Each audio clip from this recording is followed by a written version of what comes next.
जन्म के साथ ही पूरा हिमालय,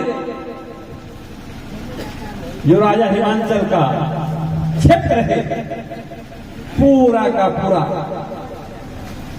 जितने भी पेड़ पौधे हरितिमाएं सब अन्न धन से परिपूर्ण हो गया। उसकी सुंदरता अद्वितीय। अब इतने में गुरुदेव नारद जी का पदार्पण होता है। अब जहां पर इतना आनंद है, माता मैनावती और पिता हिमांचल अपनी पुत्री को गुरुदेव नारद जी के चरणों में डाल देते हैं। गुरुदेव देखने के बाद अब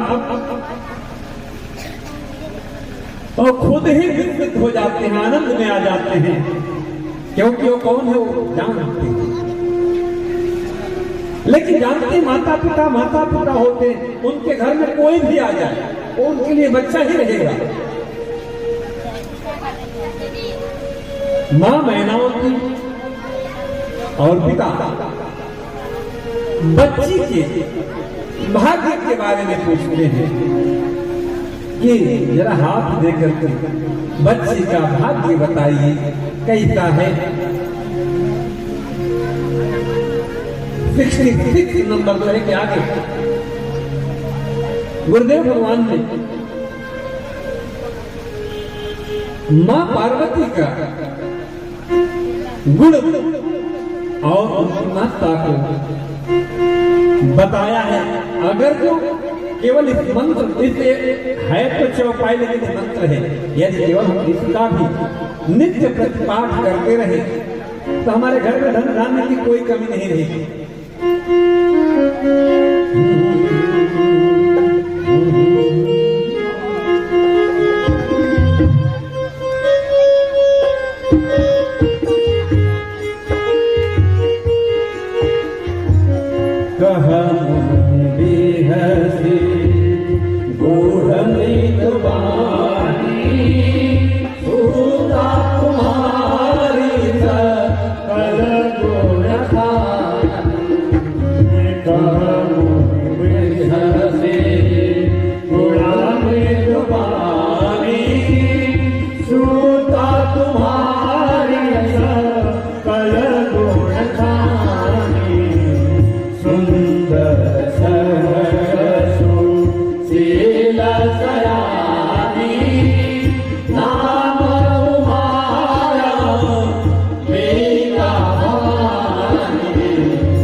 माता पिता को गुणों के बारे में जब पूछा है तो गुरुदेव भगवान ने नारद जी ने उनके बारे में जो लक्षण बताई है, कथा में मेरे मुंबई से आए हुए मित्र जो कथा के लिए मुंबई से पधारे हैं, हरिंदर मौर्य जी जो यहीं सजाओ गांव के रहने वाले हैं, मैं आपका मन से अभिनंदन करता हूँ, क्योंकि मुझे भी पता है कि समय ऐसा है कि जाने आने में सुविधा होगी, क्योंकि आप गायत्री परिवार से जुड़े हैं। मैं व्यवस्थापक मंडल से की तरफ से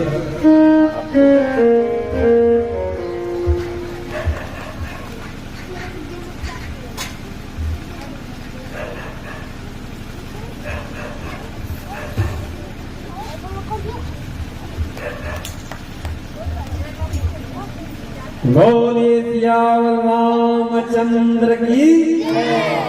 चलिए माता पिता को लक्षणों की बात बता रहे हैं कि ये कौन है, इनका पूजन करने से सब कुछ सुलभ है।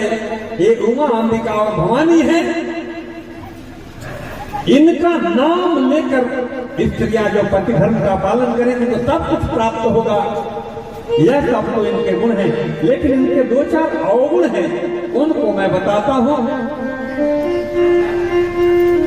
हे पर्वतराज, आपकी कन्या सुलक्षणी है, लेकिन इसमें जो दो चार अवगुण हैं उनको भी सुन ले।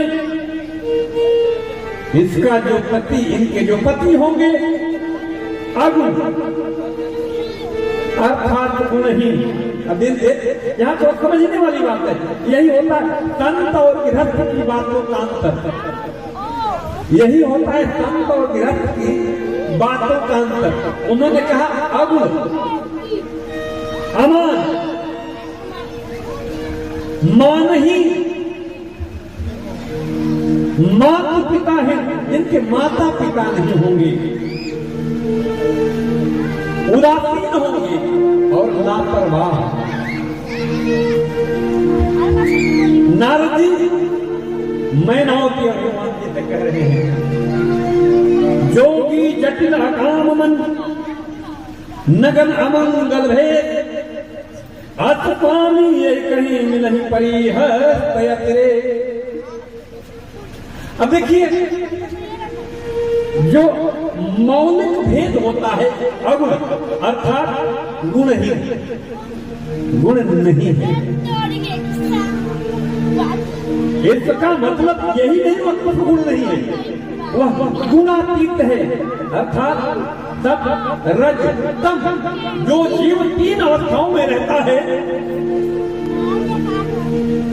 जो इसका पति होगा गुणातीत होगा। लेकिन गृहस्थ माता पिता है मोहवश, उनके मन में क्या आया,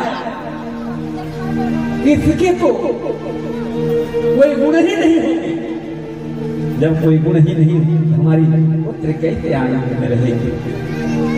अमान, जो मान के लिए कुछ ना करता हो। देखिए यही जो बेसिक डिफरेंस है। अब यहाँ जो समिति काम कर रही है, देखिए जीवन में जीव तीन क्रियाओं, तीन इतना के कारण काम करता है, वित्तेतना, पुत्तेतना और लोकेतना। अर्थात जो कर रहा है उससे कितना फायदा है, वित्त का फायदा अर्थात धन का कितना लाभ है,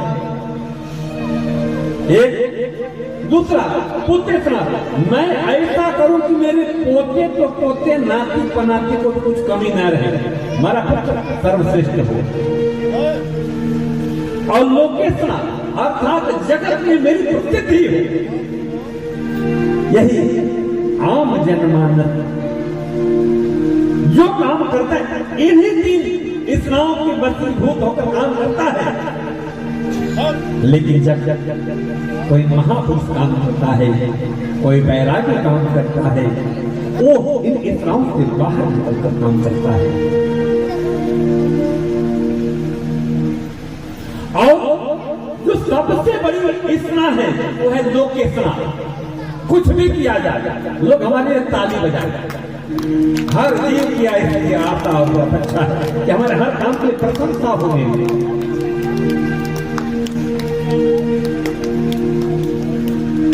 अब जहां तक जीव इन भावनाओं में है,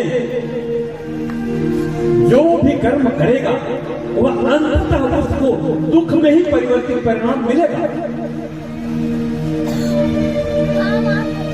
अब लोग इतना से मजबूत होकर के क्या किया जाए, अब उसको मान चाहिए, लेकिन ये क्या करें, इनका पति अमानी होगा, उसको मान की आवश्यकता नहीं होगी, वह लोग से बाहर होगा।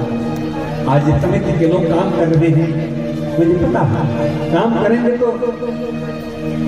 आप जगत में काम कर रहे हैं, जगत आपको आप अपनी दृष्टि से देखेगा, निसंदेह कहीं ना कहीं कुछ न कुछ कहेगा कि ये तीनों में से कोई न कोई एक फायदा तो है। नहीं तो काहे को डॉक्टर साहब मुंबई से चले आएंगे और काहे को ये लोग लगे रहेंगे आगे पीछे, निसंदेह। क्यों?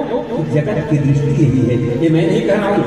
रामचरितमानस भगवान उत्तरकांड में स्पष्ट है कि जीव इन तीन इतनाओं से काम करता है। तो आप जो कुछ भी कर रहे हैं उस पर ये तीनों में से कोई न कोई एक आरोप लगने वाला है।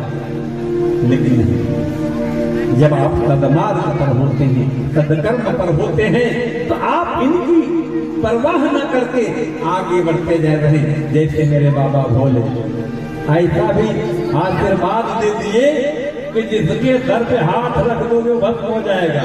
हाँ वो दौड़ा लिया उन्हें, सुने होंगे इसके सर से बड़े ज्ञाता भाव बैठे हैं।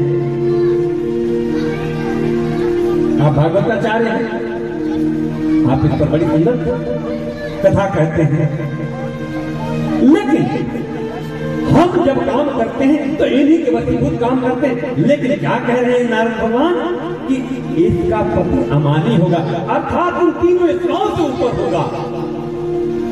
लेकिन क्या समझ गए, राजा हिमालय और मां मैनावती, ये तो इसको कोई माने कोई पूछेगा ही नहीं।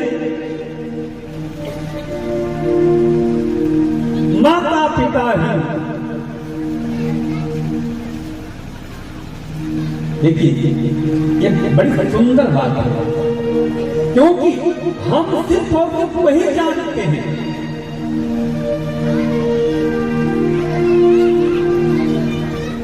कि माता पिता से बच्चे पैदा होते हैं।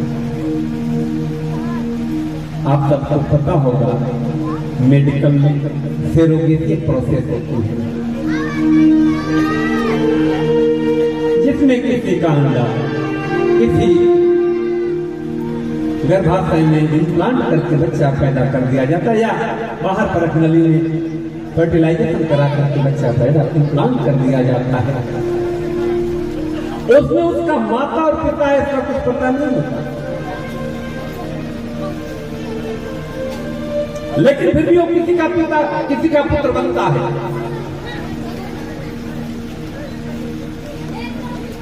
एक बहुत बड़े अभिनेता ने इसका बच्चा लिया है, शायद आप सब जानते होंगे, या बहुत सारे लोग ऐसा करते हैं जिनको पुत्र की कामना है और व्यवस्थागत रूप से, दैहिक और शारीरिक रूप से पुत्र पैदा करने में असमर्थ, वैसे बच्चा पैदा करते हैं।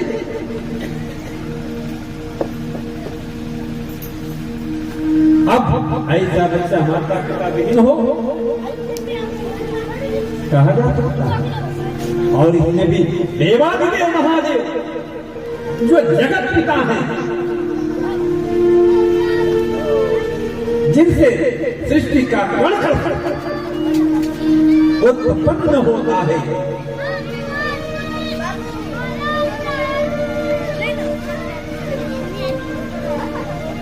इसलिए वो परम पिता है।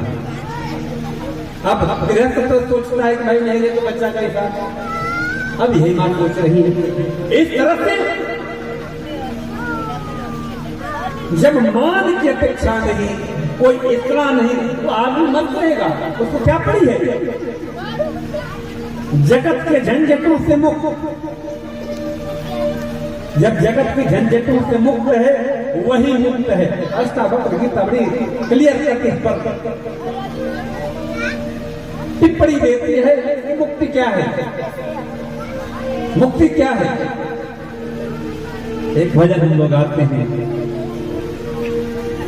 हर हाल में खुश रहना। एक लाइन गुनगुना लेते हैं क्या, अगर आप लोग अनुमति दे? एक दो लाइन मुक्ति वाला पद गाएंगे। हर हाल में खुश रहना। देखिए यहाँ कुछ सीखना है। संत क्या है? हम हमेशा कुछ न कुछ परेशान रहते हैं, ढूंढ लीजिए। हर हाल में खुश रहना, संतों से सीख जाए। हर हाल में खुश रहना, संतों से सीख जाए। हर रंग जुदा रहना, महफिल में जुदा रहना, संतों से सीख जाए। हर हाल में खुश। देखिए खुश रहने का उपाय क्या है? संतों का चरण शरण, सत्संग, इसके अलावा जितना भी है सब में कुछ न कुछ बवाले हैं।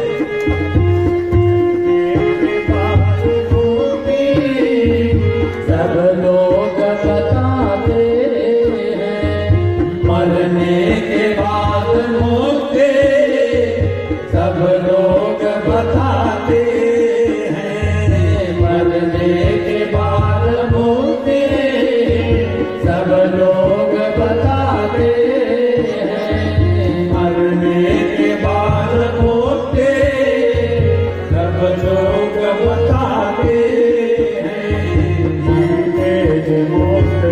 ठीक है जी, मुक्त रहना, संतों से सीख जाए। मुक्त रहना, संतों से सीख जाए। दिल से जुदा रहना, जग से भाग जाना, सब लोग बताते हैं। झंझट से भाग जाना, सब लोग बताते हैं। झंझट से भाग जाना, सब लोग बताते हैं। झंझट से भाग जाना, सब लोग बताते हैं। झंझट से बच के रहना, झंझट से बच के रहना, संतों से सीख जाए। झंझट से बच के रहना, संतों से सीख जाए। मरने में जुदा रहना। देखिए दुख आए तो हंसते हैं, दुख आता है तो रोते हैं, यही संसार का नियम है। लेकिन संत के साथ ये बात नहीं लागू होती। दुख में हंसना रोना है काम का ये रोना, दुख में हंसना रोना है काम का ये रोना। दुख में हंसना रोना है काम का ये रोना, दुख में हंसना रोना है काम का ये रोना। दोनों में खुश रहना, दोनों में खुश रहना, संतों से सीख जाए। दोनों में खुश रहना, संतों से सीख जाए। महफिल में जुदा रहना, संतों से सीख जाए। अब जो धन मिल गया थोड़ा आनंद है, धन चला गया थोड़ा दुख है ना, यही संसार का नियम है। लेकिन संत किसके जिगर होता है? दुनिया के लोग दौलत खाकर के मुस्कुराते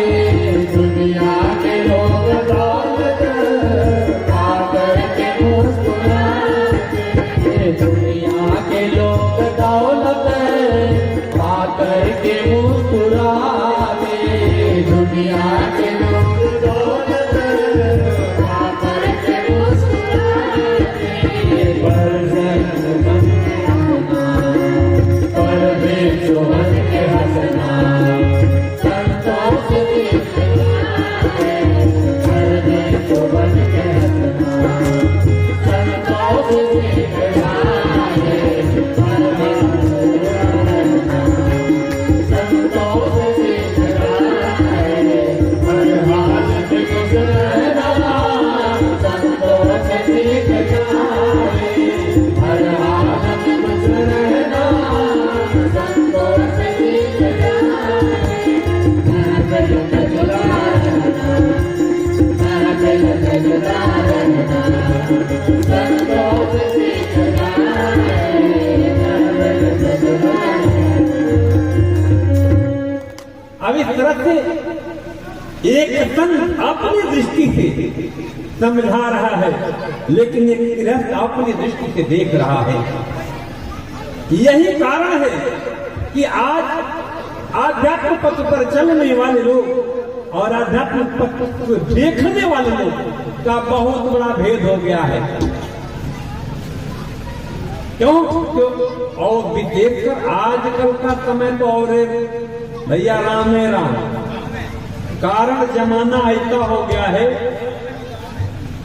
हम लोग के समय में, हम लोग जब बच्चे थे तो उस समय किसी सौदे के बीच दलाली करना सबसे निकृष्टतम काम कहा जाता था। शायद इसमें जो हमारे उम्र के हैं आप लोग को पता होगा, गलत तो नहीं कह रहा हूं, दलाली को सबसे गंदा काम माना जाता था। आज वो सर्वश्रेष्ठ काम बन गया है। अब देखिए क्यों? क्योंकि इतनी विकेषणा बढ़ी हुई है कि हर जगह हर काम से वित्त चाहिए, कोई भी काम करे बिना पैसे नहीं करेगा। प्रश्न पूछूं आपको, सब माताएं बहनें बंधु बांधव यहाँ उपस्थित, हम हर आदमी पैसा कमा करके अपने को और अपने परिवार को खुशी रखना चाहता है। उसका यही काम पैसे का यही अभिप्राय कि कुछ और है। पैसा क्यों कमाया जाता है? इसलिए कि कुछ और कारण है। थोड़ा जवाब देंगे तो हमको ज्यादा समझ में आएगा। पैसा क्यों कमा कर रखना है? भाई हमको और हमारे परिवार को सुख शांति मिले, आनंद मिले। जिनके पास बहुत पैसा बड़ा सुखी है क्या? मैं माया नगरी से आया हूं, पैसे वालों की गति हम सबसे ज्यादा जानते हैं। यद्यपि यहाँ भी पैसा बहुत जरूरी, मैं नहीं कह रहा कि उसका महत्व कम है। आज यहाँ उस दिन में बात किया था कि जो कुछ हो रहा है उसमें पैसे की बड़ी महत्वपूर्ण भूमिका है, बिना उसके नहीं हो सकता। लेकिन वही सब कुछ है, यह भाव जो है, यह भाव जो है हमसे हर निकृष्टम त्याग करवा देता है। अब इस तरह से जब भी हम कोई काम करते हैं,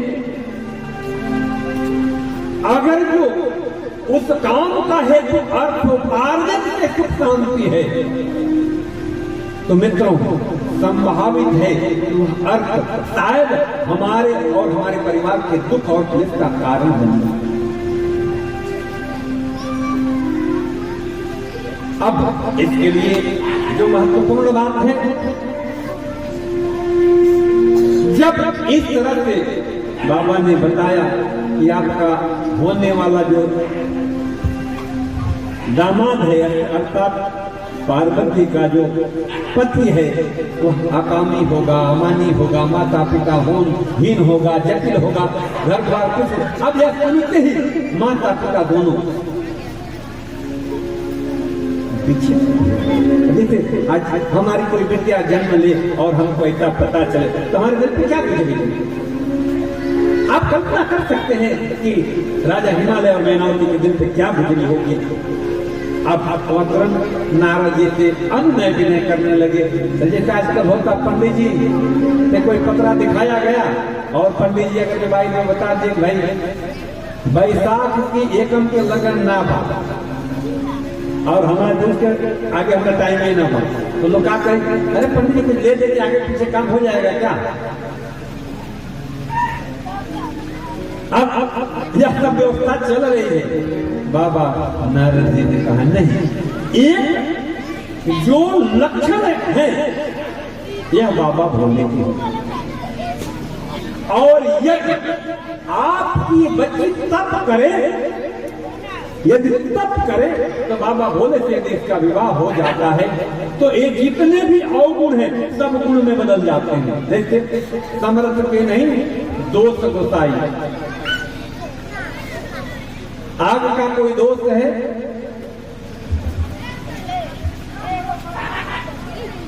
गंगा का कोई दोस्त है, समर्थवान है, उसमें कुछ भी कर ले पवित्र है, आग में कुछ भी डालिए स्वाहा। ऐसे जो समर्थवान है इसमें कोई दोस्त, ये जितने अवगुण दिख रहे हैं यदि बाबा भोले थे सब गुण जो है अवगुण जो है गुण में परिवर्तित हो जाएंगे। और इस तरह से माता को संदेशा देते हैं कि जाइए अपनी पुत्री को समझाइए। अब जैसे ही माता पहुंची, मेरी माँ भगवती पराम्बा जगदम्बिका पार्वती जाकर, माँ मैंने सपने आज सपना देखा, एक ब्राह्मण आया और वह मुझे तपस्या करके बोला। माँ पार्वती के मन में बड़ा भार है कि मैं अपनी समोधी बालिका को किस तरह से तपस्या के लिए कहूँ, लेकिन जैसे ये बात सुनी माँ का दिल थोड़ा सा हल्का हुआ। लेकिन फिर भी बच्ची तो बच्ची होती है, इतनी कोमल बच्ची को कौन माता पिता तपस्या के लिए भेज सकते हैं। लेकिन फिर भी जैसे हम आज अपने बच्चे के कल्याण के लिए माताएं छोटे छोटे कोमल बच्चों को कोटा भेज देती हैं, दिल्ली भेज देती हैं, प्रयाग भेज देती हैं, क्यों कि बच्चे का भविष्य समझ जाएगा। इसी तरह से माँ पार्वती को माँ मैनावती और हनुमान ने तप के लिए अनुमति दे दी। अब माँ चल दी तप करने के लिए, बड़ी ही इतना घोर तप किया कि तप करते करते उनके शरीर में बहुत सारे परिवर्तन हुए। तप के कारण उनका शरीर काला हो गया, इससे उनका नाम कालिका पड़ा। कुछ दिन वो पत्तों का भोजन कर रही थी, जब पत्तों को छूट गया तो उनका नाम अपर्णा पड़ा। इस तरह से भिन्न भिन्न प्रक्रियाओं से मां साधना करी। अंत में देववाणी हुई कि धन्य है देवी आपकी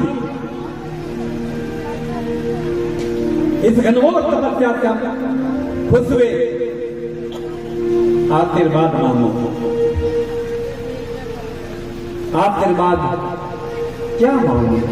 अरे अंधा क्या मांगेगा, हाँ ठीक तो मांगेगा। मां परम्बा का आशीर्वाद फिक्स था। अब जैसे ही ये हुआ उसी समय एक घटना और घट रही है। तारक नाम का एक राक्षस पूरे देवताओं को हरा करके देवता लोगों को ऐसी कुटाई पिटाई किया था कि सब कंधर में भाग गया।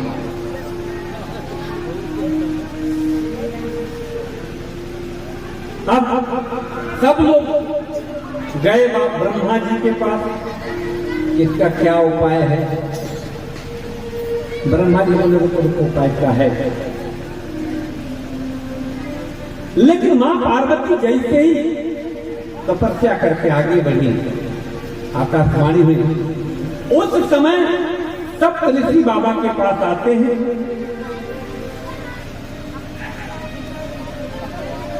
ये देवता लोग जब पहुंचे ब्रह्मा जी के पास, तो ब्रह्मा जी ने बोला कहीं देखिए इसका कोई उपाय हमारे पास नहीं है, एक ही उपाय है कि यदि प्रभु देवादिदेव महादेव के शुक्र से जो पुत्र पैदा हो, यदि वह संग्राम करे तो उस पुत्र से राक्षस मारा जाएगा।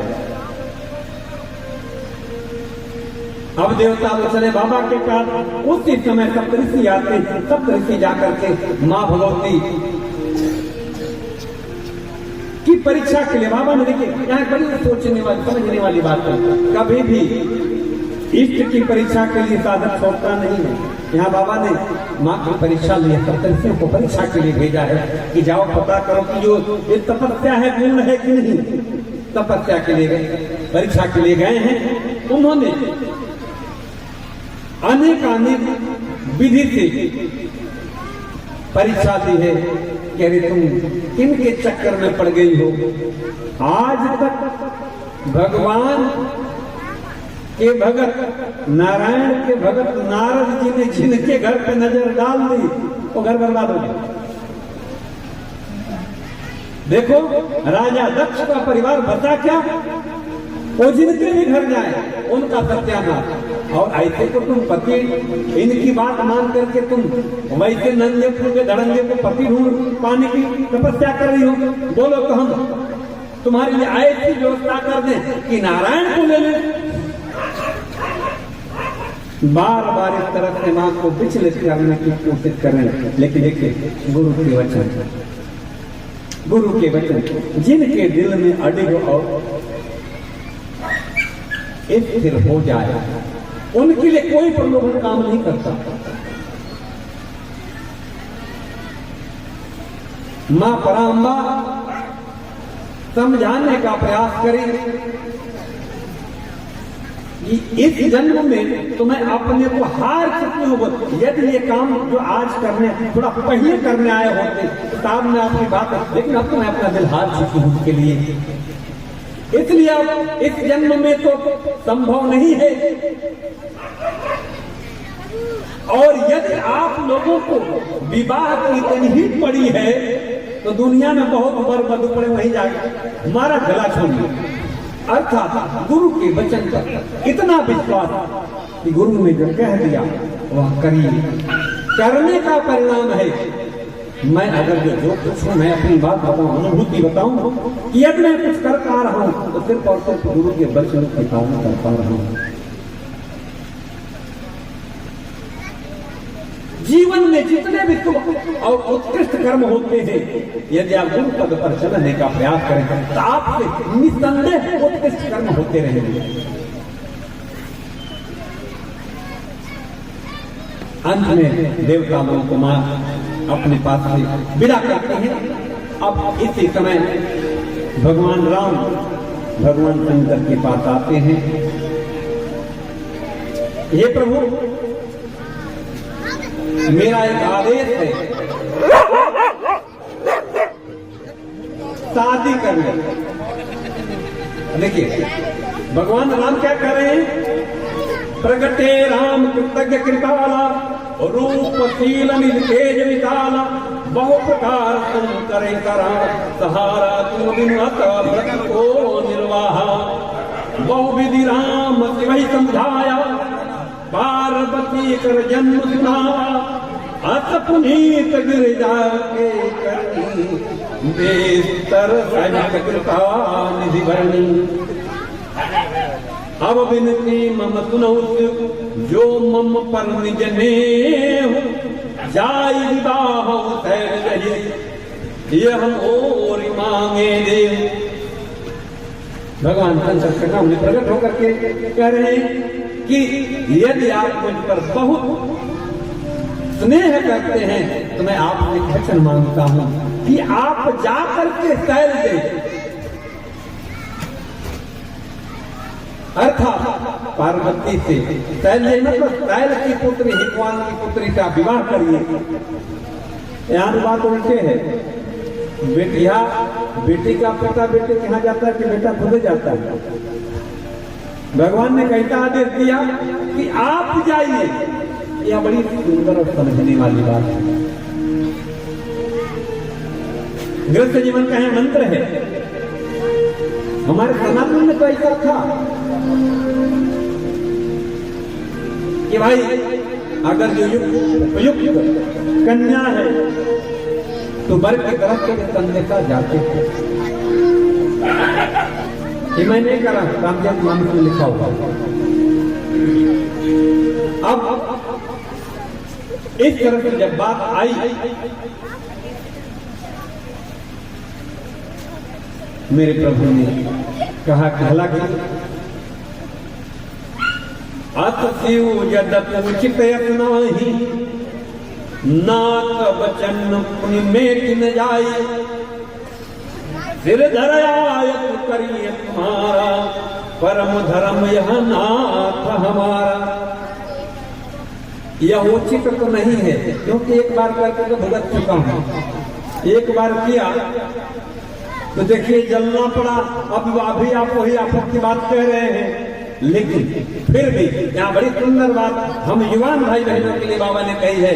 अपूर्वा जी को मैं अक्सर इनसे कहवाते रहता हूँ, मात पिता प्रभु गुरु के वाणी, मात पिता गुरु प्रभु के वाणी, बिन विचार करे सुजानी, तुम सब भांति परम हितकारी, अज्ञात सिर पर नाथ तुम्हारी।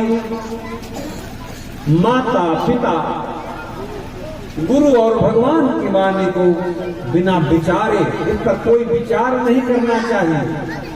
आजकल हमारे युवा भाई बहन लोग के जो माता पिता कुछ कहें तो क्या कहते हैं, अरे ये लोग को क्या पता है, लोग पुराने ख्यालात के हैं। क्या कहते हैं, they are the old fashion now. बोला अंग्रेजी में बोला था ओल्ड फैशन। अरे और क्या बोलते हैं, मॉडर्न क्या बोलते हैं, जरा बोलिए तो। मॉडर्न, अरे आप तो हमको कई बार सुना है कि क्या है, कूल। हाँ, आजकल कूल रहने का फैशन चल गया है। बाप बेचारा दिन भर रगड़ के पैसा लाए, अब बेटा जाके आराम से पब में बैठ के कुल बैठा है ना। इसी को कुल बोलते हैं ना, किसको बोलते हैं। युवाओं के लिए संदेश है, मेरे बाबा भोले ने कहा है, मात पिता गुरु प्रभु के वाणी, बिन विचार करिए तुम जानी। माता पिता गुरु प्रभु, अब बोले प्रभु कहा तुम्हारे जितने भी शास्त्र हैं ये सब प्रभु की वाणी है। अब बोले तो किसी और ने लिखा, इसे लिखा, वैसे ठीक है। निसंदेह जितनी भी त्रुटियां हैं, जितने भी आगम हैं, जितने निगम हैं, अप्रत्यक्ष रूप से प्रभु की वाणी। इनको शुभ जान करके हमको अपने जीवन में उतारना चाहिए। अब इस तरह से प्रभु तैयार होते हैं, तभी आकर के देवता लोग, अरे सब ऋषि लोग बताते हैं कि नहीं, परीक्षा में पास हो गए। कौन? पार्वती। सुनते ही मेरे बाबा ऐसा अभी हो तो एक समाधि में चले गए। अब तारकासुर ने उधर बात किया था, पकड़ के देवता लोग को रगड़ दिया था। तब बाबा ब्रह्मा के पास गए। अब ब्रह्मा जी के पास जब पहुंचे तो ब्रह्मा जी बोले, भैया समस्या एक है कि वो तो समाधि में चले गए हैं। एक बार गए तो 87,000 वर्ष के बाद लौटे थे। कब? जब मां सती सीता का रूप पकड़ी थी। अब तो भाई खुशी की समाधि है, क्यों कि उनको लगा कि मां पार्वती जो है योग्य है। ये तो खुशी की समाधि, दुख वाली अगर जो भाई 87,000, लेकिन नहीं, ऐसा नहीं है तो 87,000 वर्ष हो जाए। तो आफत है। हुआ कि फिर आगे उपाय क्या है? तो बोले कि भाई ये कहीं उपाय कैसे भी करके उनकी समाधि को भंग किया जाए। समाधि भंग करने के लिए उपाय क्या किया जाए? लगी नजर घुमाए जाने, कोई नहीं दिख रहा है। तभी हुआ कि भाई ये काम कामदेव कर सकते हैं। कामदेव को बुलाया गया। कामदेव बोले भैया हलाल करने के लिए मैं ही बचा हूं। अरे आप जानते हैं उनके सामने जो चला गया वो बचेगा नहीं, वो साफी होने वाला है, हम ही बचे हैं। बोले प्रभु आप ही एक ऐसे हैं जो देवताओं का कल्याण कर सकते हैं।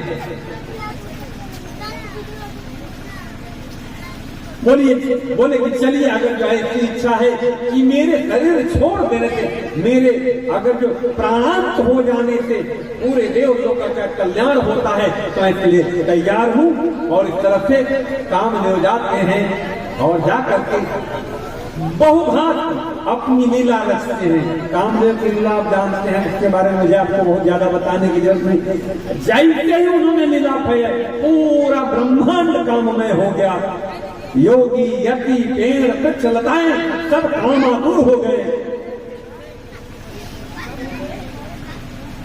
जल थल समुद्र नदी सब कामातुर हो गए। किसी को कुछ दिख नहीं रहा है। कामना का वेग, काम वासना का उद्वेग इतना बढ़ गया कि उसका वर्णन नहीं किया जा सकता। अंत में इस पूरी घटना का बाबा पर कोई प्रभाव नहीं पड़ा। फिर अंत में थक करके कामदेव अमृतपल्लव के बीच जाकर के 5 अनुसंधान करके मारते हैं बाबा भोले के हृदय में। और देखते ही लगता है बाबा की समाधि खुलती है। हम जानते हैं बाबा की समाधि खुली, जो आगे पड़ा गया काम भक्त होने वाला है। बाबा दो चारों तरफ नजर दौड़ा रहे, कहीं कोई ऊपर नीचे दाएं बाएं चारों तरफ दिख रहे, कोई नहीं दिखा। इतने में सब पल्लव वृक्ष के पत्तों के बीच कामदेव दिखा। बाबा की नजर पड़ते कामदेव भस्म हो गया और इस तरफ से बाबा की समाधि खुल गया और कामदेव भस्म हो गया। कामदेव के भस्म होने का जैसे ही समाचार बाबा की समाधि, देवता लोग को देखे, लोग बड़े समझदार होते हैं। जो समझदार लोग होते हैं ना, किसी का हित करके भी आनंद मना लेते हैं।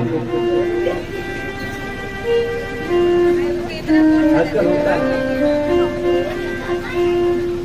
हमारा लाभ होता है कि मरिए जाता लाभ भी लगता है। ज्यादा से ज्यादा आरोप डॉक्टरों पर लगता है, मैं उससे ज्यादा से आता हूँ, इसलिए मुझे इसका अनुभव ज्यादा है।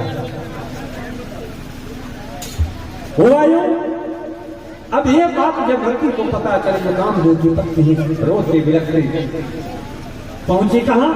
बाबा के पास। देवता लोग खुद चढ़ा कर भेजे, जाओ जाओ वहां भोले भंडारी हैं, तुम जाओगे तुमको जरूर कुछ न कुछ आशीर्वाद मिलेगा। पहुंची है वहां रति। रति के पहुंचते ही बाबा ने पूछा आप कौन? बिलख रही है। सौभाग्यवती भाव। बोले सौभाग्यवती क्या हो?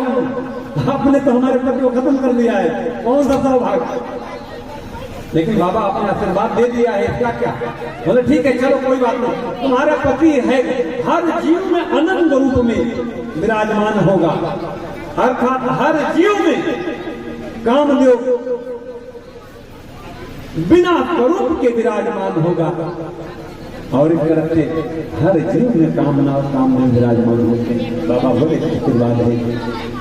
अब माँ रति बोली अच्छा ये तो ठीक है, लेकिन इससे मुझे क्या फायदा? बड़ी सुंदर बात कही बाबा। देखिए अब तो कोई संभावना ही नहीं है।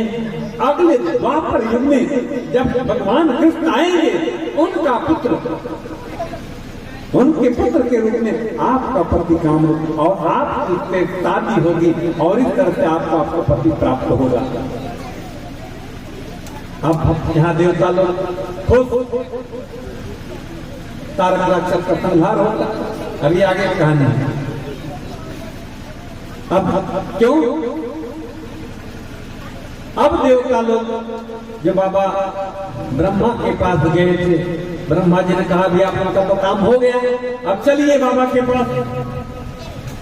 बोले क्या जाके कहेंगे कि हमने षड्यंत्र रचा है? बोले नहीं नहीं बस देखिए कैसे बात घुमाई जाती है। सिर्फ इतना कहना है कि बाबा हम सब देवता लोग आपकी विवाह देखना चाहते हैं। ये नहीं कह रहे हैं कि तारक से रगड़ दिया है तब हाथ पाँव डर के मारे हम लोग कंदरा में बड़े हुए, आप कैसे लेकर के शादी विवाह करें, लड़का बच्चा हो कि हमारा उद्धार हो, नहीं कर रहे। हम आपका विवाह देखना चाह रहे हैं।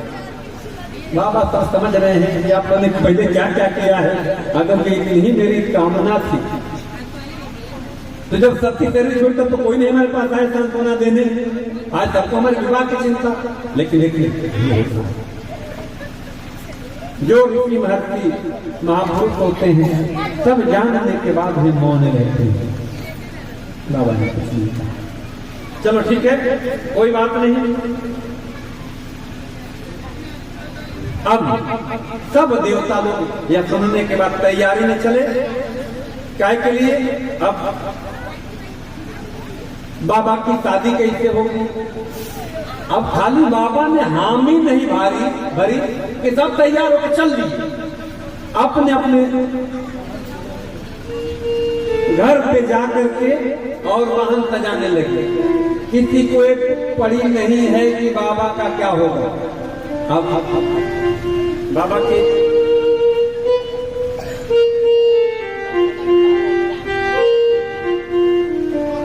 बाबा के बारात के लिए इसका पूरा विवरण अगर आप पढ़ना चाहेंगे तो बालकांड की 91 नंबर जो दोहा है उसके आगे बाबा की बारात की तैयारी हो रही है। अब देवता लोग अपना तो तैयारी कर रहे हैं, बाबा को किसी की नहीं पड़ी है। अब बाबा अकेले पड़े हैं। दिन बीतने लगा लेकिन किसी को इनकी चिंता ही नहीं है।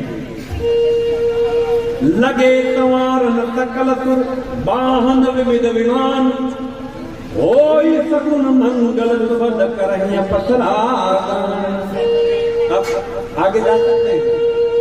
शिव ही शंभो करहि सिंगारा, शिव ही शंभो करहि सिंगारा।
सब लोग अपना अपने सवारी तैयार करते, अपने कपड़े लड़के खूब रगड़ रहे, अपने साधनों को खूब साफ। लेकिन बाबा को किसी की पड़ी नहीं है।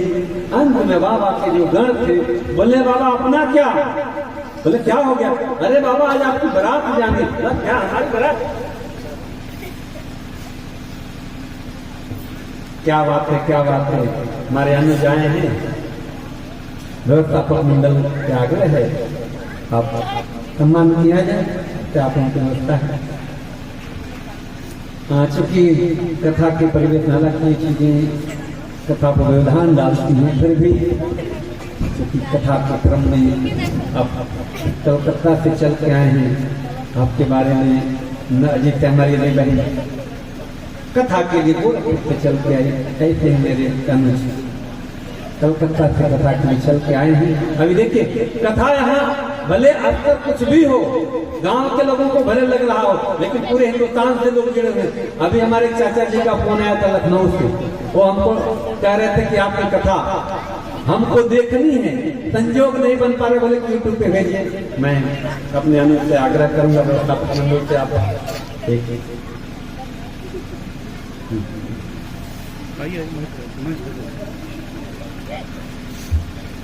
देखिए। आप बाहर के लोगों से आशा अपेक्षा है, क्योंकि गांव का जानते हैं आर्थिक स्थिति गांव के गृहस्थ लोग कैसे संभालेंगे। हम बाहर के लोगों का धर्म है कि गांव के लिए जो कर्ज है उसको उभारा जाए।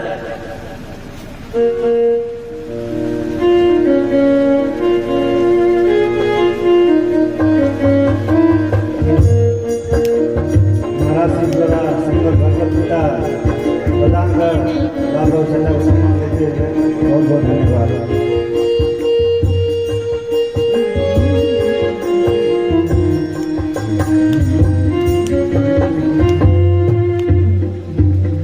बोलिए सियावर रामचंद्र की जय। अब इसी के साथ बाबा के जो गण हैं पूछ रहे हैं कि बाबा अपनी क्या होगी, तब तो तैयार होकर चल दिए।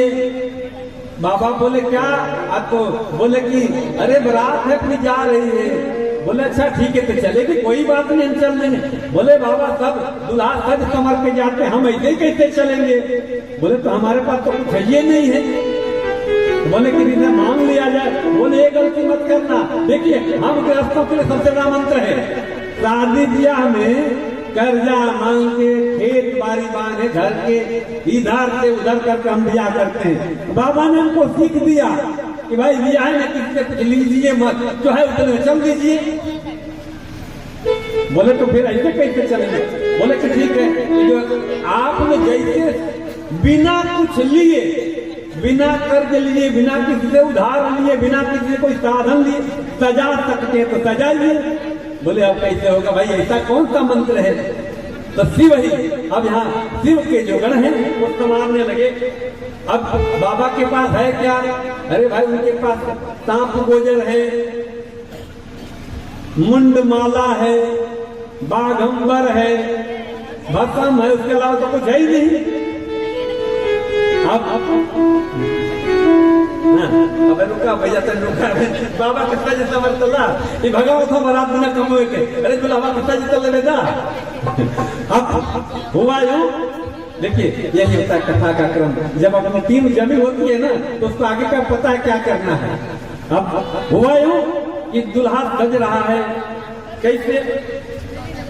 जटा मुकुट अहि मोर पर। अच्छा ये थोड़ा सा मुझे अब समझाओ कि आप लोगों से इसका उत्तर देता हूँ। ओके मोर कल जलन हो, कपड़ा पजाम लगाओ जला जन लगे क्या आंखें ठपा जले, मोर बोलते हैं ना, सुशीला मोर बोलते हैं ना। अब बाबा के लिए मोर के पास तो कुछ ही नहीं है, तो क्या किए गण, पतले पतले जितने नाग थे बाबा के पास सबको इकट्ठा किए और उनका मुंडिया ऊपर कर दिए और उनकी गटैया पर के नीचे बांध दिए। उनके पूरे पूंछ लटक रही है और वही ला करके ऊपर कवर कर। अब वो फन ऊपर बनाए हुए और पूरी लग नीचे लटक रही है। अब बाबा का मोर बन गया। अब बताइए जरा कल्पना करें कितना सुंदर मोर बनाया हो, ऊपर से नाग दिख रहा है और नीचे फिर नाग के शरीर लटक रहे हैं। और कान, अब भाई देख रहे हैं कि कान में डालने के लिए क्या है, तो इसमें भी कान के अनुसार पतले पतले सांपों को लेकर लटका दिए। कुंडल क्या करें? कुंडल भाई बाजूबंद बनाते हैं, बाजी बंद नागों के वक्त भैया, अरे बाप रे बाप, देखिए इतना सुंदर सजावट हो रही है। सांपों की मां, सांपों का कुंडल, और अब दुल्हे का ताज सज्जा तैयार हो गया। बाकी आजकल देखिए दुल्हा तैयार होकर के एंड पेंट मार के सफेद कर देते हैं ना। अरे समोरो गए तो बोर हो जाइए। ओ बाबा, मजा नहीं आ रहा है, थोड़ा कोई पेंट लगाना चाहिए, मतलब कोई तो लगाना चाहिए पाउडर पाउडर। बोले भैया अपने पास पाउडर क्या है? दौड़े दौड़े दो गण गए और जाकर संतान से बभूति उठा लाए। आप पूरा नाक से लेके मुंह तक पूरे बदन में लपेट दिए और समझ सकते हैं कि कैसा सुंदर दर्शन हो रहा है। बोले बाबा ठीक है, ऊपर तो सज गया लेकिन नीचे सब खाली है, दिगंबर है। बोले तब इसके लिए क्या किया जाए? तो बाबा कपड़ा लता तो है नहीं, फिर आप तो जिस बाघंबर पर आप बैठते उसी को आगे से लगा करके नाक से लपेट के बांध दिया गया। ठीक है, अब यहाँ तक भी ठीक, ऊपर ठीक, नीचे ठीक, लेकिन बाबा अपने लिए माला कुछ? बोले भाई माला कहाँ से आएगी? एक गण गया, दौड़े दौड़े शमशान में गया, जितने भी मुंडी पड़ी थी लातों की लाया और पतले सांप में लपेट के गले में। अब कल जरा दर्शन करिए दूल्हे का कि जिसका मोर सांप, गले में नरमुंड माला, जनेऊ सांप का कुंडल, सब कुछ, और हुआ क्या तो तैयार। अब जब ऐसे रूप को देवताओं की स्त्रियां देखी, लगी मुस्कुराने कि भैया ऐसे दुल्हे के लायक तो दुनिया में कहीं, आप बताइए ऐसे दुल्हे के लायक कोई औरत है क्या? ऐसा कहकर मुस्कुरा के चल दी। और जब देवतागण देखे तो बोले भैया ये दुल्हा के साथ से बेला तो कहा गति हुई, जानते हम आजकल तो बैंड ना जाता कहीं, अगर तो शादी ब्याह में बैंड ना जाए तो बच्चे की बैंड बज जाती है। इतना सुंदर दुल्हा जानने वाला है, क्या होगा? भगवान विष्णु मजाक किए कि भैया अब जल्दी यहाँ से निकल लो, ये बारात जो है दुल्हे के लायक नहीं है। बरमन हरि बारात न भाई, हथ कैत कर पुर जाई, बिन विष्णु वचन मुस्कुरा देखे। जैसे भगवान विष्णु ने बात बोली, पूरे देवता मुस्कुराने लगे। निज निज सेना सहित मिलगाने, अपनी अपनी सेना को लेके चल दिए। और कहा अभी दुल्हा भी सजी संवर रहा है, खाली देखे हैं उतने अपनी सेना लेके चल दिए। अब बारात निकल गई, दुल्हा भी घर में बैठा है। अब भाई कहीं बारात जब चलती है तो दुल्हा साथ में चलता है, चाहे कहीं जगह आगे चलता है, बहुत होगा थोड़ा पीछे। यहाँ तो बारात निकल गई, अब दूल्हा घर में है। अब बाबा के गण बोले अरे बाबा ये तो ब्याह आपका था लेकिन बल्किया निकल गई, हम लोग के साथ कौन चलेगा? बाबा मुस्कुराए हैं। देखिए हर आदमी को अपने साज सज्जा में मजा आता है। अब देखिए हर आदमी को अपने लोगों में ही मजा आता है, नहीं हमको हमारे लोगों में मजा आ रहा है। हम अगर ये ठीक ना हो तो बस झूठों के कथाकार बने ले रहे कोनो काम के ना, इनके साथ ही मुझे मजा है। अब एक तरह से बाबा ने बोला है कि अपने गणों को बुलाए और शिवानुशासन क्या किए हैं? शिवानुशासन सुनि सब आए, प्रभु पद जलद शीस किनाए, नाना वाहन नाना वेशा, बिहसे शिव समाज निज देखा। ओम कहूँ न विपुल को गाहू, बिनु पद कर को बिनु पद बाहू, विपुल नयन कोई नयन बिहाना, अरिष्ट पुष्ट को तना तिखीना। अब बारात कैसी है जरा इनको भी देख लिया जाए। जैसे ही डुमरी बनाया बजाया है गण ने पूरे। अब कल्पना करिए कि बाबा की बारात है तो खाली इंडिया के लोग तो नहीं इकट्ठा होंगे ना भाई, अरे ब्रह्मांड के पिता है तो पूरे ब्रह्मांड के। अब जैसे कल्पना करिए हम बचपन में थे तो बगीचा तो खत्म हो गया, एक के भूत का नाम लिया जाता तो डुमुआ और एक चुड़ैलिया थी। याद है जो पुराने लोग होंगे, आधे लोग का सांस फूल जाता, कोई उधर जाता नहीं था, खाली एक ना। अब यहाँ बाबा की बारात में पूरे विश्व के भूत बैताल शैतान सब इकट्ठे हुए। अब कल्पना करिए कि अगर जो भाई देवे अफ्रीका का भूत आया होगा तो कैसा होगा भाई, काला कलूटा, और उसने किसी को हाथ नहीं पाँव नहीं। अगर ऐसा ही भूत कोई ब्रिटेन से आया होगा कैसा होगा, खाली कल्पना कर सकते हैं। इस तरह से बाबा के बारात, और इमराती कहते हैं किसी के कोई मुख ही नहीं तो किसी के बहुत सारे मुंह हैं, कोई बहुत मोटा है तो कोई एकदम खीन है, किसी के बहुत पैर है तो किसी के को पैर नहीं। इस तरह से अद्भुत बारात की इकट्ठा हो गए बाबा के। अब यहाँ से बारात चलेगी, अब बारात चलेगी भाई। अब जब भूतों की बारात चलेगी, अभी तक आदमी की बारात चली, हम पहली बार इस पद गा रहे हैं परंतु प्रातः स्मरण के तर्जानुसार प्रयास करें अपना गाँव, इसके आनंद भी हम मिलेंगे। चलिए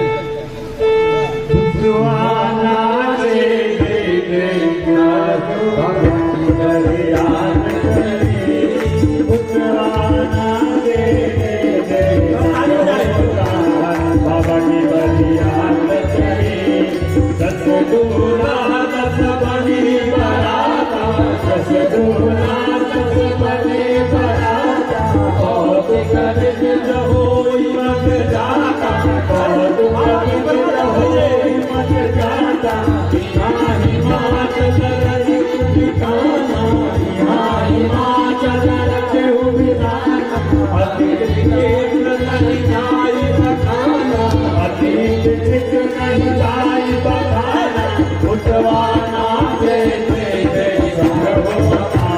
बाबा की उठवाना से बाबा की बलियान चली, नगर में लगवा तुमी आई, नगर में लगवा तुमी आई, को माया दिखाई, पुरगर मोर को माया दिखाई, करे नाना करे बाहन नाना, चले लेन दादर अगवाना, चले लेन दादर अगवाना, उठवाना से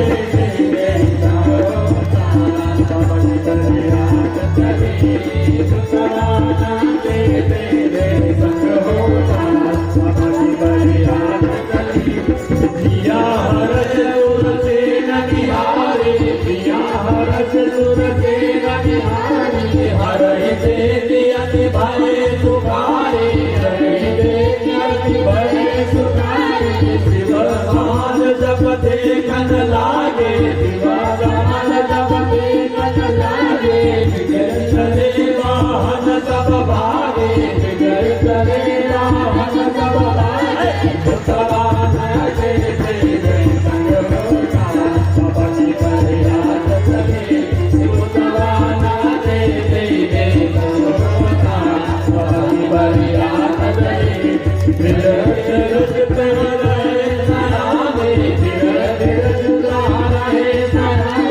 बालक सबले जीव पराने, बालक सबले जीव पराने, गए भवन पूजई पितु माता, गए भवन पूजई पितु माता, कहे वचन भय कवि देश गाता, कहे वचन भय कवि गाता, उठवाना से संग होता, बाबा की बलियान चली, उठवाना से संग होता, बाबा की बलियान चली,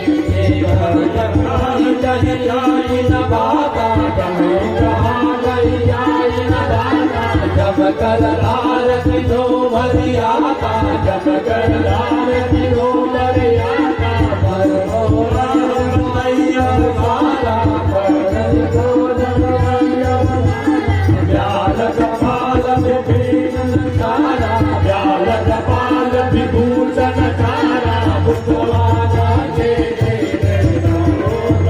बाबा की बलियान चली, उठवाना से संग होता,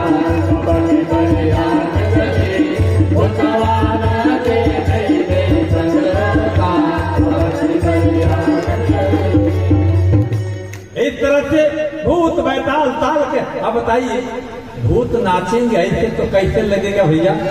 अगर जो ऐसी खाली कल्पना हम दर्शन करें कि ऐसा है कि जिसके मुंह नहीं है, ऐसा है जिसके बहुत सारे, अब ऐसी बारात जैसे ही ये बारात भगवान विष्णु हरि ने देखा लगे मुस्कुराने।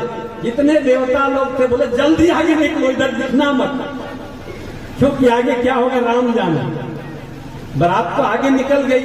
अब जैसे ही ये बारात पहुंची है, देवता समाज लोग वहां आगमन करने वाले आए हिमालय के यहाँ से, हनुमान के यहाँ से। अब इतने सुंदर सुंदर देवताओं को देख रहे, उनको लगा क्या सुंदर बारात आई है, ऐसी सुंदर बारात हमने आज तक देखी नहीं। खूब बढ़िया से जलपान पानी नमकीन खिला रहे हैं, फल फ्रूट का अलगे सलाद चल रहा है। अब क्या दिव्य स्वागत का कहा जाए। अब इतने में स्वागत करते करते आगे भगवान विष्णु को देखे, बोले लगता यही दुल्हवा है। बोले दुल्हवा एक, भगवान विष्णु बोला नहीं मैं दुल्हा नहीं, दुल्हा तो अभी पीछे है। अब लोगों को लगा कि अगर बाराती इतना सुंदर तो दुल्हा कितना सुंदर। अब लोग पीछे करके अभी बहुत पीछे दुल्हा है। इतने में जो पानी गिरा रहा है ऊपर से, ऊपर देखा थे एक बड़का भूत दिखा उसको। अब नीचे पानी गिरा रहा, ऊपर देख रहा है पानी नीचे गिर रहा है, शरबत नीचे गिरा, ऊपर देखा अरे मुंह खुला का खुला। बोले क्या ऊपर देखो पानी नहीं? बोले ऊपर तो देखो जितने थे सब, अरे बापे भूत। उतने में किसी की नजर आगे गई, देखे अरे ऐसा दुल्हा, बच्चे जितने थे सब जान लेके भगे अपने घर में। कैसे भी जान बची तो लाखे पाए। जो समझदार तो देखिए भगवानी में जो समझदार लोग भी जाते हैं ना, जो समझदार थे तो धीरज धर के चलो मरिया जी जो होगा देखा जाएगा, वो तो वहां ठहरे। बच्चे जान लेके अपने अपने घरों में भगे, और घर में जा करके अंदर से दरवाजा बंद करके खिड़की खिड़की लगा दी। माताएं पूछी क्या हो गया? बोले अरे चुप रहो, जान बचे तो लाखों पाए। बोले क्या बारात कैसी? बोले छोड़ो बारात, ये बारात नहीं तो जम की बारात है। बोले कैसे कैसे? अरे जो इस बारात को देख कर जिंदा रह जाए समझो परम भाव सौभाग्यशाली है, उधर जाना मत। माताएं बोले ऐसी कैसी बारात है? बोले अरे बारात तो ठीक है, दुल्हा कैसा है? दुल्हा पर बउरा, वो तो पागल है। दुल्हा कैसा है? वो तो पागल है। कैसे? अब तो सांप और एक तो सब दुल्हा कितने बढ़ के चढ़ के आते हैं, घोड़ी पे, डोली पे, आजकल कार पे, है तो बैल पे बैठ के। कैसा दुल्हा जान बचेला। अब जो जहां है सब घबरा रहा है। इतने में परीक्षण के टाइम होला। अरे द्वारकोजा में परीक्षण होला ना कि ना होला भाई? होला कि ना पहले बताओ ना। अब इतने में मां मैनावती अपने सखियों के साथ लेकर के परीक्षण के लिए आती हैं। अब भाई कान में कुंडल तो छुटका छुटका सांप है। जब ऊपर मां खाली लाई, अभी तुम चेहरे मुहरे नहीं देखी। इतने में एक जो कनवा में का तपवा तो थरीवा में चला गया दहिया देख करके। अब मां थाली पटक के भगी वहां से। अरे ऐसा दुल्हा लगी नारद को। जैसे आज भी अगुआ लोग बड़ा बढ़िया प्रसाद मिलल है। मातारी बहन में बहुत बढ़िया गाने लगा, बड़े बड़े हंडा ले आइए अगुआ की बाप से। अरे बेटी भी आई, बेटा बिटिया गया, बेटा बिहाई बेटा के, और करीब बाद हंडा ले आई अगुआ की बाप से। गलत तो नहीं बोल रहा हूँ ना? आज जमाना बदल गया, अब नहीं होता है। अब तो एक रतिया में सब कुछ चलता था, कहाँ से हो। देखिए ये जितना हम अर्थ बचाने के चाहे अर्थ लगाने के चक्कर, उतना ही जीवन का आनंद खत्म हो गया है। जीवन का आनंद कहाँ है? जहां उत्सव हो रहा है। अब हमने उत्सवों को छोटा कर दिया है। देखिए ये समझने वाली बात है। एक चिकित्सक, एक डॉक्टर के रूप में मैं इस बात को कहूं कि आज हमारे जीवन में उत्सव के लिए समय नहीं है।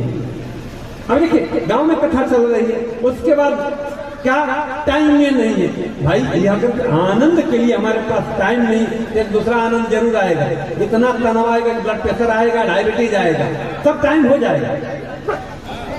बाबा कि बारात जब आई, अब आनंद है, अब यहाँ पर इतना आनंद है कि अब नारद जी ढूंढाने लगे। माँ मैनावती गई हैं अपने कोमल जैसी पुत्री पार्वती को पकड़ करके क्या बोली हैं, ए नारद कर मैं क्या बिगाड़ा, इस नारद का मैंने क्या बिगाड़ा जो मेरे बसे हुए घर को उजाड़ दिया। और इस तरफ से बहुत कट वचन कहने लगी नारद को। क्या बोली, हे बेटी तुमको लेकर मैं समुद्र में कूद जाऊंगी, तुमको लेकर मैं पहाड़ से छलांग लगा दूंगी, लेकिन ऐसे बौराह वर्ष में शादी नहीं होगी। और नारद को बहुत कुछ कह रही है। अंत में माँ समझ गई, एक माता की पीड़ा को मेरी जगदम्बिका माँ भवानी समझ करके माँ को बहुत हाथ समझाती है। माँ मेरे नसीब में जो लिखा है इसको कैसे कोई बदल सकता है, इसलिए आप क्यों इस तरह से कहकर के अपनी जबान खराब कर रही हैं। तो माँ तो अंदर से आनंदित हो रही है कौन है। इस तरह से इतने में अब ढूंढते ढूंढते नारद बाबा को बुलाया गया कि अब महाराज इधर आइए। नारद बाबा आए हैं और माँ पराम्बा जगदम्बिका पार्वती की पूर्व जन्मों की पूरे वृत्तांत को बताते हैं कि कैसे कैसे माँ का जन्म हुआ है, ये कौन है। और इस तरह से माँ किसी तरह से विवाह के लिए तैयार हुई है। अब आगे वेद रीति से जो शास्त्रोक्त विधि है उससे विवाह होता है। इस विवाह की पद्धति का जो सबसे सुंदर निरूपण है 100 नंबर दोहे के आगे।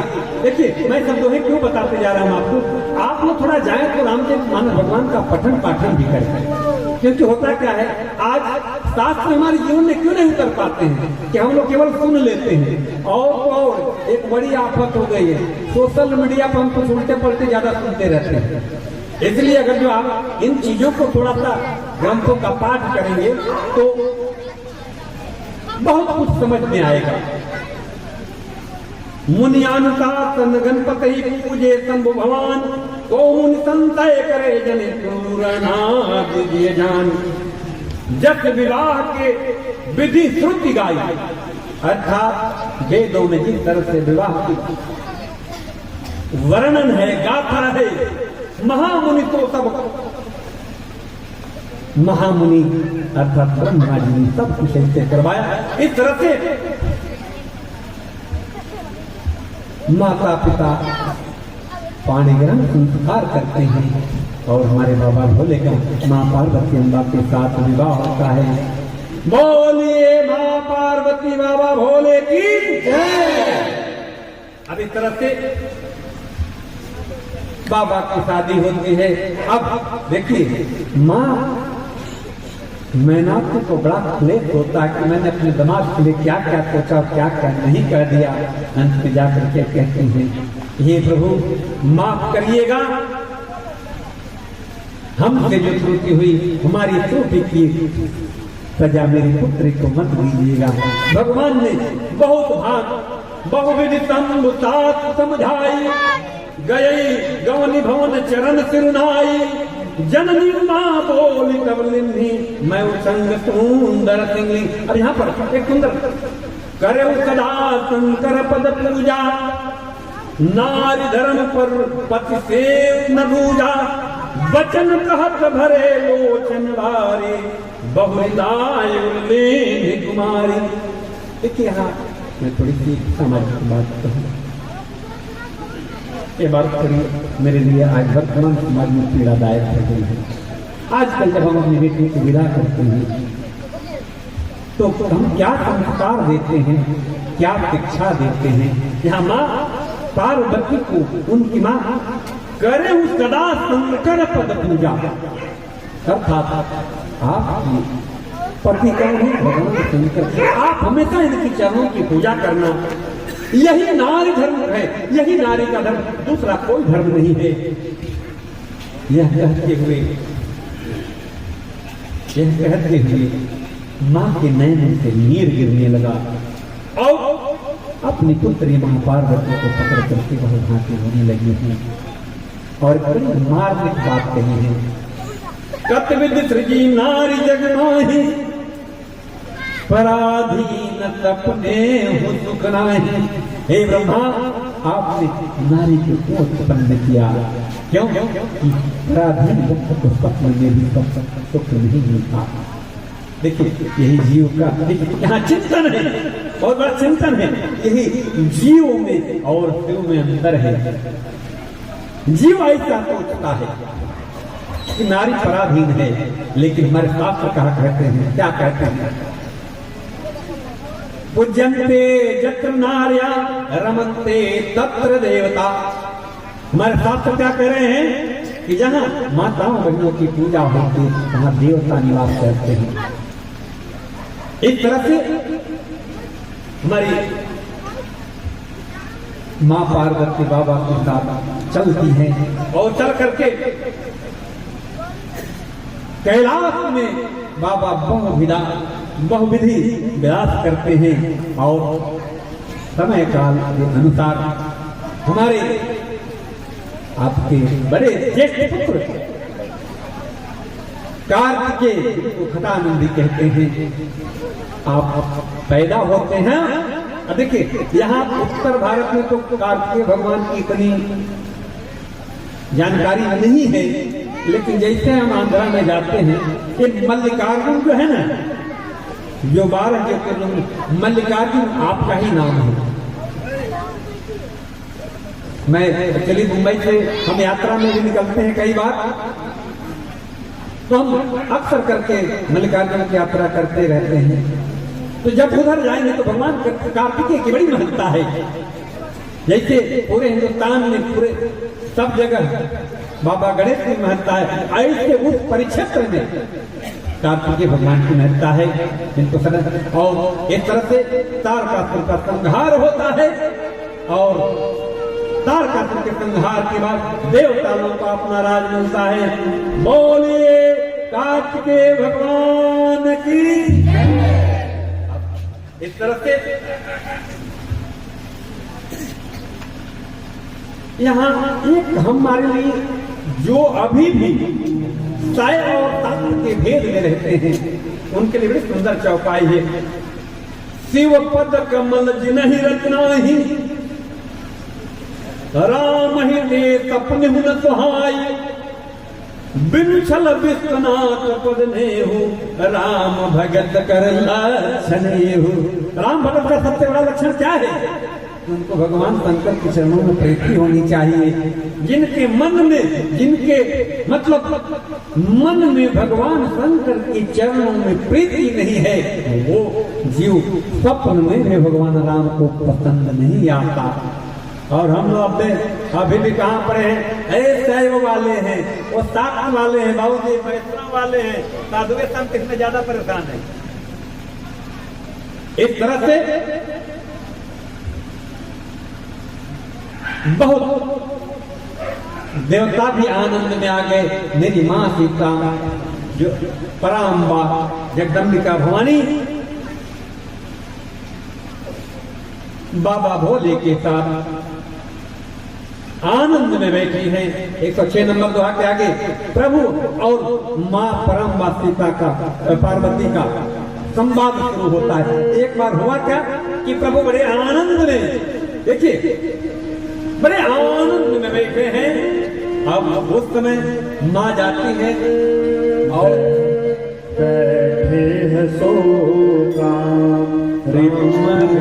कैसे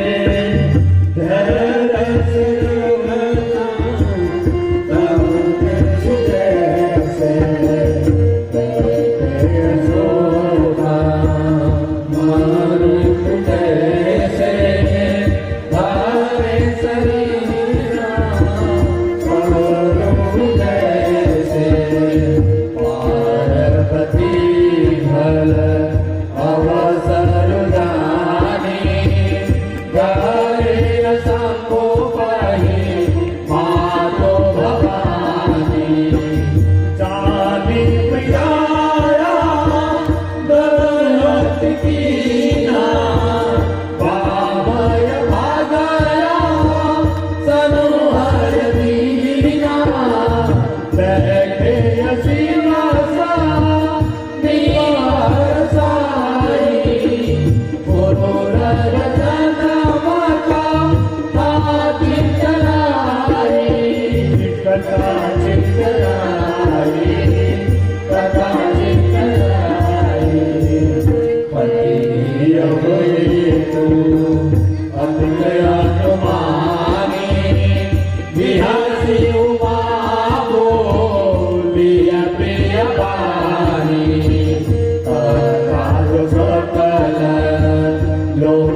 लीजिए, जाइए, बाबा बड़े आनंद में बैठे हैं।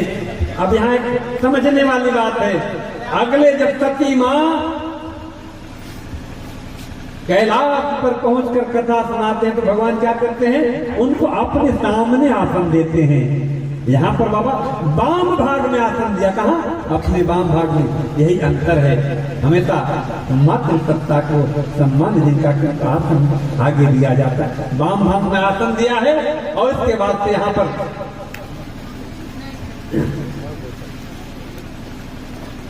कथा के लिए जो प्रश्न पूछा है मां मेरी पार्वती ने, क्या पूछा है कि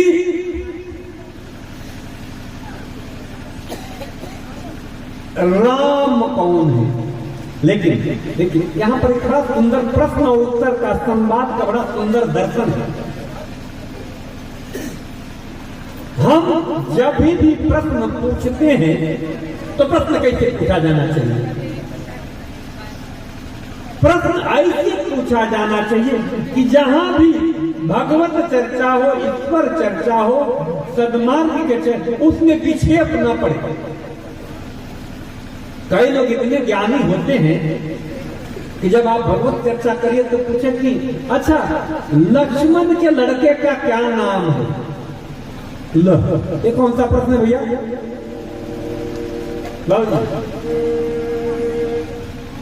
भरत के नाती का क्या नाम है? भाई जो कथाकार होगा कथवा बंद कर देगा, अब जाकर लगेगा ढूंढने की नाती पोता कौन है।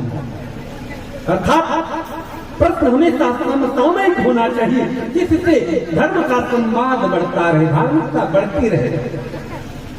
वो कहने गौमा में अपना खल कि गाड़ी के आगे काट रख कुतर्क करना।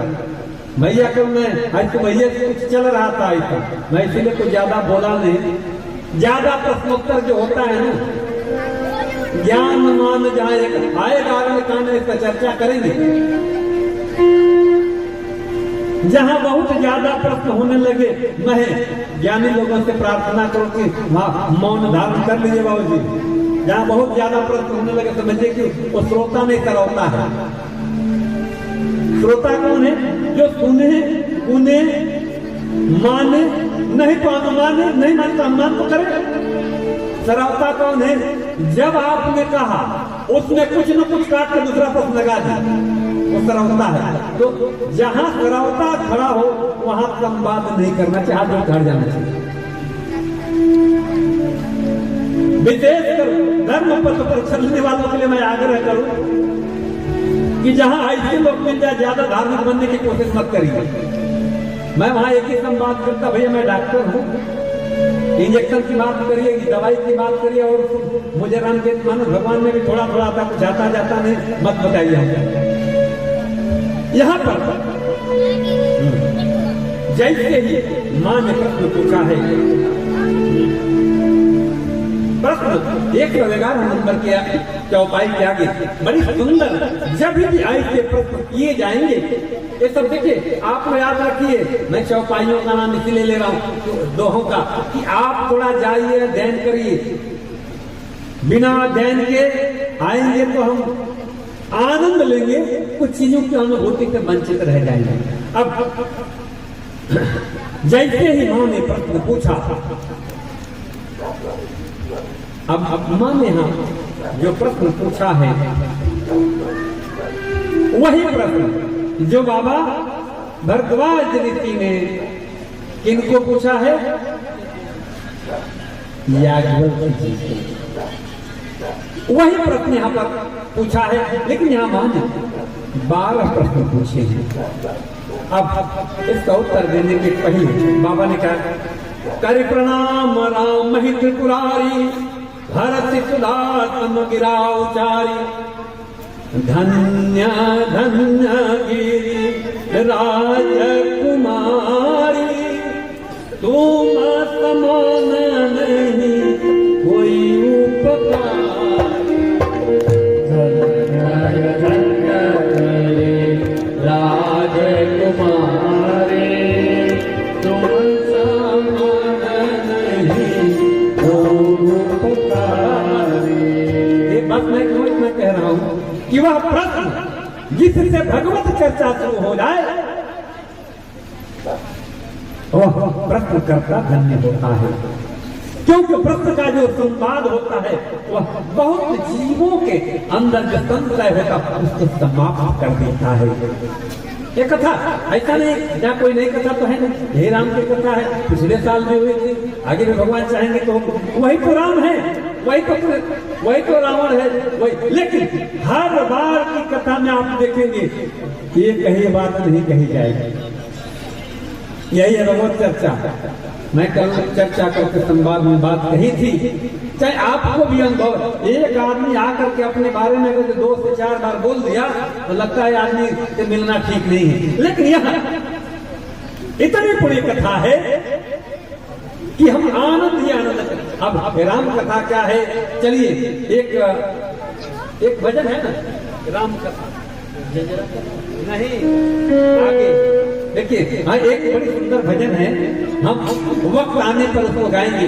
राम कथा है क्या, युवा कथा जो हमको निर्मल बना दे, हमको हमारे मन में जो मल है, देखिए दुख कहाँ है, दुख इसलिए कि हमारे मन में अनेक हाथ मल पड़े हुए, मल अर्थात दोष पड़े हुए, इसलिए हमारे जीवन में वो दुख है। अब जैसे ही मां ने प्रश्न पूछा, उन्होंने कहा धन्य है राजकुमारी कि आपने प्रश्न क्यों पूछा, आप तो ये जानते, लेकिन आपने जगत कल्याण के लिए प्रश्न पूछा है, इसलिए आप धन्य हैं। जैसे क्या कहा याज्ञवल्क्य जी ने, मैं जानता हूं हे भरद्वाज तुम तो इस कथा को जानते हो, लेकिन कथा तुमको जगत कल्याण के लिए कर्म कहना चाह रहे हो, इसलिए जब भी कथा होती है इसका हेतु जगत कल्याण ही होता है। मैं इसलिए आयोजक मंडल को हृदय से धन्यवाद देता हूं कि आपका यह नेक कर्म बहुत ही पुण्यकारी है कि मुझे लगता है, मैं बचपन में यहाँ रहा हूँ, मुझे नहीं लगता कि इस क्षेत्र में कोई रामकथा होती है तो वह वही 24 घंटा के कथा आजकल हर ब्याह शादी में होता, वो पता लगे कि 24 घंटा में कौन कथा होता, कौन बात होता, राम नहीं माने। मैं कभी कभी पीड़ा होती है, इधर भगवान के वियोग में राजा दशरथ बिलख रहे हैं, आए मर लहर दरबार धुन में गा रहे हैं चौपाई, ये क्या है, कम से कम समझा जाए कि हम क्या कर रहे हैं। देखा है कि नहीं, इधर भगवान रो रहे, भगवान के वियोग में पिताजी रो रहे और लहर दरबार फिल्मी धुन लगाए हुए हैं, इसलिए उसका प्रभाव नहीं पड़ रहा है। वह कथा प्रवचन सत्संग कम, प्रदर्शन ज्यादा है। और ध्यान रखिएगा, प्रदर्शन और अपमान के भाव से किया हुआ पुण्य कर्म भी दक्ष को कैसे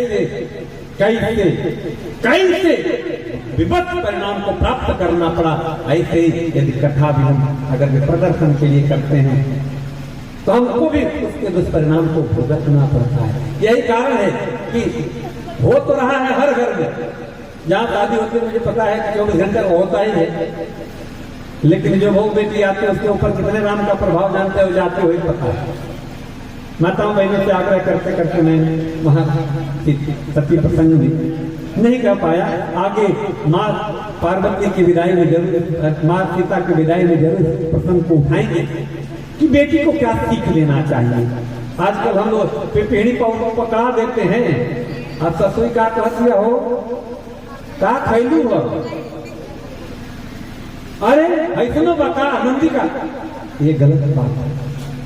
आप अगर जो ऐसा करती हैं तो आप अपने बेटे का घर बता नहीं बर्बाद कर रही हैं। आप दुनिया में छोड़िए, आप जब किस घर में गए थे तो आपने किस तरह से अपने को वहां संस्कार किया था, उस घर में अपने को स्थापित किया था, प्रतिस्थापित किया था। आप कल्पना कर लेना कि हमारी बेटी को हमारा दामाद इतना माने कि दुनिया का सब सब दे दे। चाहते हैं कि नहीं? पहले बताइए, चाहते हैं कि नहीं? आप चाहते हैं ना? हाँ, वही काम जो बेटवा करता है तब भाई बेटवा भी अपनी पत्नी को सब सुख देने लगे तो माई लोग क्या कहने, अरे हमारे बेटवा तो हमारे सुनते ना बा, देखिए, न्याय करना सीखा जाए, क्षेत्र के साथ पात्र के साथ न्याय करना सीखा जाए। जब हम न्याय करेंगे तो जीवन में आनंद आएगा। चलिए, तो हम अब इस तरह से कथा में आगे बढ़े। अब मान जो प्रश्न पूछा है, प्रश्न बहुत सारे हैं, लेकिन भगवान के जन्म का क्या कारण है? जन्म के बहुत सारे कारण हैं। बाबा ने कहा है कि मैं 2-4 कारण जरूर आपको बताऊंगा। अब इसमें एक प्रसंग जो है बताते बताते क्या कहे कि एक बार नारद जी ने भगवान को श्राप दे दिया। अब जैसे ये प्रश्न मां पार्वती सुनी, मां पार्वती के कान खड़े, ऐसे कैसे? नारद तो भगवान श्री हरि के भगत हैं, ये कैसे श्राप दिए?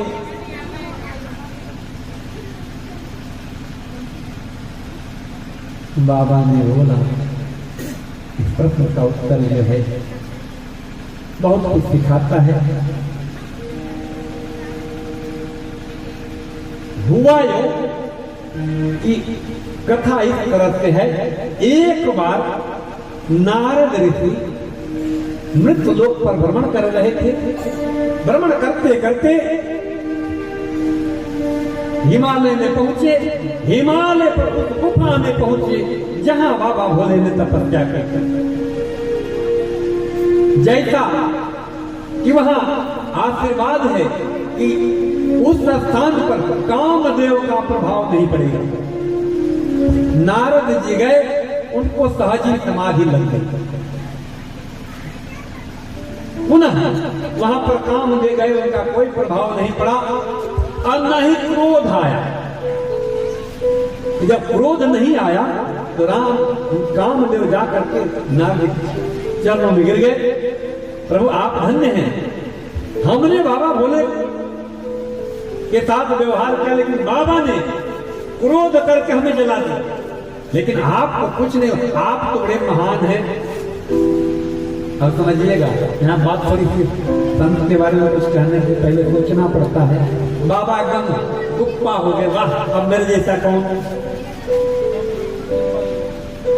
हमने तो कामदेव पर विजय पा लिया और उससे ज्यादा हम क्रोध पर भी अपनी विजय पा लिए। कामदेव पर तो विजय पाए, मनोज न सावा, लेकिन क्रोध आ गया। यहाँ मुझे क्रोध भी नहीं आया, तो चलो अब इस जैसे कुछ ख्याति मिल जाए तो आदमी उसको बहुत बखान करता है। चलो इसको बताते हैं। गए अपने पिताजी ब्रह्मा जी के पास। ब्रह्मा जी बोले ठीक है, कोई बात नहीं। बहुत ज्यादा उसके प्रति उत्साह नहीं दिखाया। अब यहां से चले बाबा भोले के पास। बाबा भोले के पास गए। अरे ऋषिवर आप धन्य हैं।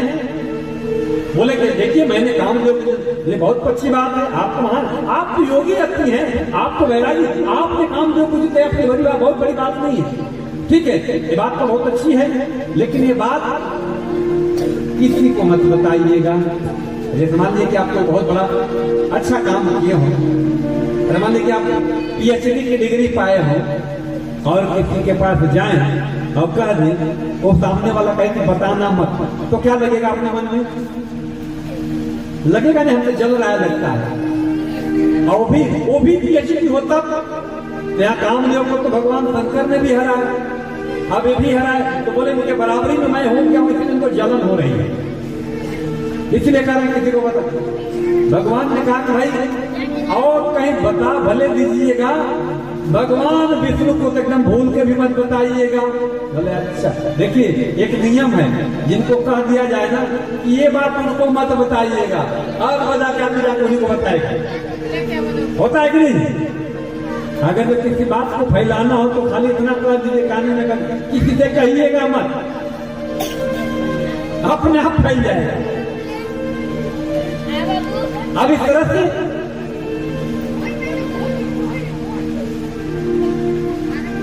जैसे ही ये बात नारद ऋषि के कान में पड़ी कि भगवान से मत कहिएगा, श्री हरि से मत कहिएगा। बोले आपका मैं वहीं जाऊंगा।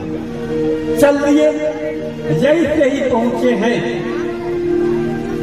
श्री हरि तो लीलाधर है, दूर से प्रणाम के उठ करके आसन से क्यों? देखिए यही अंतर है, श्री हरि और हर में जो अंतर करता है वही ये धोखा खाता है। श्री हरि में अर्थात भगवान विष्णु और भगवान शंकर में जो भेद करता है वो यही धोखा कहा जाता है। यहाँ भगवान श्री शंकर जी ने श्री हर में मना किया था कि हरि को मत बताइए, आए वहीं पहुंच गए। श्री हरि जान गए कि अब हमारे इस रोगी को छोटे इंजेक्शन से काम नहीं चलेगा, क्यों मना की थी मेरे पास आए। अब जख्म बढ़ाने के लिए प्रभु को पहले दूर से प्रणाम। अरे बहुत दिनों के बाद मुनि आपने हम पर कृपा करी है। बोले क्या? हाँ हाँ, बहुत दिनों के बाद कृपा करी है आप। अब जैसे हे श्री हरि ने बात कही, आपने कृपा करी है, बस इनको लगा देखिए अब मैंने कुछ पाया है, जब सुनना नहीं सा हो रहा है। और भगवान श्री हरि सिरहाने से सड़क गुड़ताने चले आए, सिरहाने से हट के गुड़ताने चले आए और बोले 10 ऋषि आप बैठिए।